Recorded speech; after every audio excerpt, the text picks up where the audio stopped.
Hey guys, welcome to the first video here for a while. I'm going to be talking about a few different things today. I think we'll start with kind of like the future of this channel for the next season. Then we're going to talk about end of homeschool year, kind of wrap up what we're doing for summer next, and then a little bit of a overall vision for the fall. So let's just dive in. So first of all, I've been wanting to do a video here for a long time. But I think homeschool moms, if anyone's going to understand this, it's going to be homeschool moms, because you're parenting, you're homeschooling, you're trying to, run a house. And as homeschool moms, we have to set our priorities. And lately, this just hasn't been up high enough in my priority list to get here. It's not that I don't like being here, don't like filming videos. I have been wanting to. It's just a matter of it takes time to sit down, it takes time to edit, and this just hasn't made it on. Going forward, I'm going to try my best to do at least one video a month here. I'm thinking because of that, it might have to be the format of a little bit of a chatty update on like what's been going on in our homeschool in the last few weeks kind of update, and not so much like here's a specific topic I'm going to be talking about in this video. I like the topic videos. It makes more sense for people finding information and all that. But I just don't think that works with our life right now. Not that there will never be any of those again, but I think for the next little while, that's how it's going to be. If you have suggestions on specific kinds of videos that you do want to see, and if I have extra time, maybe I can like throw in an extra video instead of just one a month, or maybe 1 month it will be a themed video or something. Let me know what you would like to see more of here. And then one other kind of like channel announcement thing coming up in the next month-ish over on my booktube channel, which is where I've been hanging out the most when I've had time for YouTube. I am going to be doing grade level lists for my kids for reading. So this year my daughter's going into grade 7. I feel like that's a big thing for my brain this year. And so I'm going to be doing a grade 7 reading list of books that I really want her to read this year. And then my son is going into grade 4? Yeah, 4. Wow. Okay. And then I'm going to be making a list for him as well. So if you're interested in book list things, normally on my booktube channel, I just talk about the books that I'm loving, which spans a variety of genres. I like all sorts. I like historical fiction. I like science fiction. I like fantasy a little bit. I really like mystery. I read a lot of middle grade books myself, so there's also lots of middle grade stuff there. I like books a lot, but I'm going to be including a little bit of my kids list there as well. That's what the hard thing is, like it falls under homeschooling, but it also falls under books. But it's going to go on there this year. Last year, for their other lists, for their grade 6 and grade 3 lists, they were on this channel. So if you have kids in those ages, you can search here. Otherwise, head to my booktube channel. Those will be coming up in the next few weeks. Okay, let's do a little recap of the end of the school year. It's been a little while since I've been here. We closed out our school year so well, and this happens every year, where I'm working on my homeschool report and we're like right in the middle of loving what we're doing. And this year my daughter was starting to read like all of the Dear Canada books and realizing how much she loves historical fiction, and I'm like, stop, this isn't going to be able to like go on my list because like my paperwork that I have to send into our school division, because it's after the time that it's supposed to be in, and I'm like, you have to save this for the next school year because I want to be able to write all this stuff down that you're learning, which is, it's great. I love that she's continuing to learn. But when you're like trying to think of things to write down and then they're learning things that can't be on the list, I don't know, maybe that's just me. So we had a really good end of the school year. We found a rhythm with our research units that really worked for us, and it was sad to be done. This is the first year that we are taking the summer off. We always at least do some kind of summer schooling, some kind of units, like something, like generally a little bit less than the whole school year, but we usually are still doing something. And this year I just decided, we finished our units, I think it was like May 25th, 27th or something. Now we're on summer holidays. I'm going to talk about kind of what we're doing this summer right away, but this is the first time we've taken the summer off, and it has been really good. It has made me so excited to get back. We're only in July. We're not going to start back till September, but I'm excited about getting back into it, and so I think this break is just exactly what we needed. Okay, so for the summer, I've done this the last year or two. I have created a checklist for my kids. Last year's was it last year or 2 years ago, I think, maybe. I can't remember. The checklist was shorter. This year I've made a longer checklist for them. I wrote down have breakfast and brush your teeth. Some super simple things that they can just check off early in the day. And then their list also includes read for 20 minutes because my kids enjoy reading, but sometimes other things can be more exciting, so they don't prioritize reading. But if I get them to read for 20 minutes, often they're like, oh yeah, but I just gotta finish this chapter. Or like, I just wanna read, you know, a few chapters, and it kind of like spurs that on. And I'm really glad that I decided to add that in there this year. Then for my daughter, she loves writing, so I told her she has to write each day this year, this summer. I think I told her at least 10 minutes, but she always goes way over that.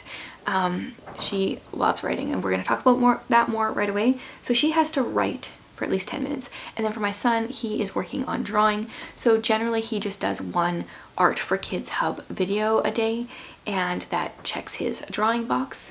And then, oh, they're each reading the Bible. So my daughter is doing the Bible recap, the same thing I'm doing myself, but she started in the New Testament, and usually, so it's a chronological Bible reading plan with kind of like a summary for each day.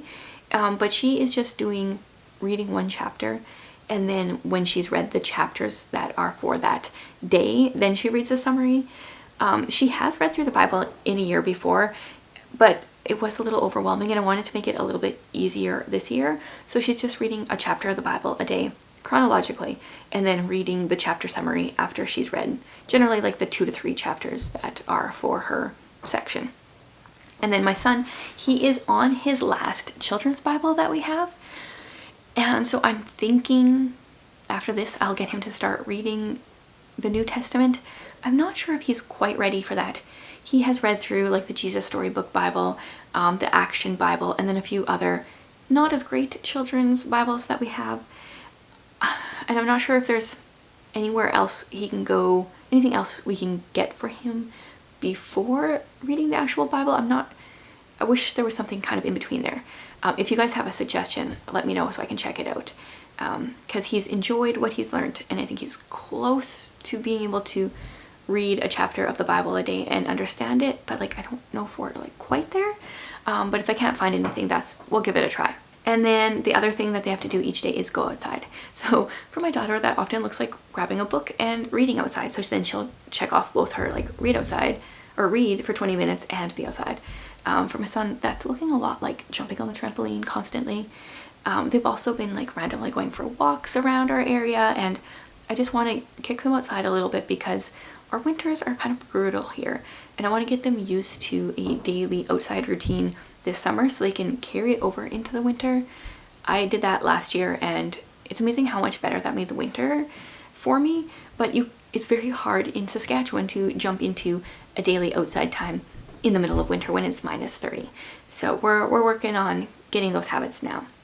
So that is our summer checklist. And then we went on a little trip, and we did a day that was like a field trip kind of idea, and I want to do more of those locally as well. There's a few different places we can go that I'm excited about because my daughter's been loving the historical fiction, like I said. And that's our summer. We're just keeping it super chill. And then school here goes back in session, I think, at the end, right after Labor Day, and we might wait a week or two.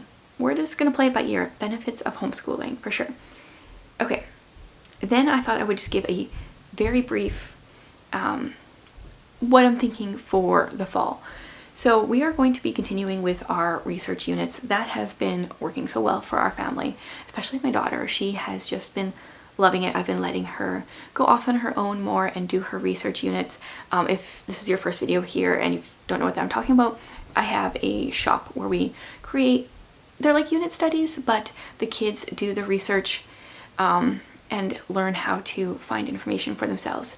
And it's working really well for like my daughter's age right now. My son, I'm often doing a lot of that with him, but it's still been really good, and we can adjust for their level. So I can get my daughter to write more, go more in depth. I can get my son to kind of just write an overview. And I love that we're learning the same thing at the same time, but making it work for us without having to I don't know, buy extra stuff or make things really difficult. So we're going to be doing research units. I'm currently paying really close attention to my kids' interests and asking them like different things that they want to learn. So like I've been saying, my daughter's loving writing.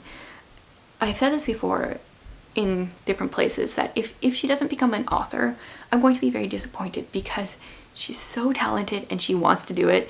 I hope that that continues because she's only 11 and I feel like her writing is really good.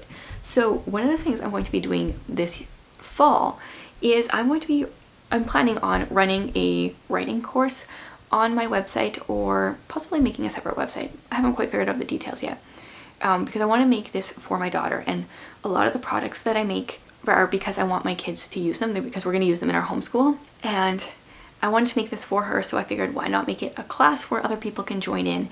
And I'm going to be running a couple of different writing classes, and I'm just like writing down all the ideas right now. This is the inner teacher in me. I'm not using my teaching degree in a classroom these days, but I'm using it in our home and also in like the different things that I create. And the inner teacher in me is really enjoying this writing, like formatting a writing class. It's going to be a lot of fun. So if you guys want more information on that, stay tuned here / sign up for my newsletter. I haven't written on there much lately. Every now and then when I have something to share, then I use it. And it's always linked in the description. So yeah, I think that's an update of where we've gone, where we're going, and how things are going. I'm still loving homeschooling. Next year, I think with fostering stuff, we're gonna actually maybe have some kids in school. So we'll be doing like homeschooling and school. That's gonna be an interesting feeling. I'm curious to see how that goes. Curious to see if I dread the like sending kids off to school as much as I think I will. But I don't have a choice in that, so it also makes it a little bit easier because I don't have to think about how I wish I was homeschooling kids, if that makes sense. Yeah, so if there's something you guys want to see in my next video, leave me a comment below, and thanks so much for sticking around.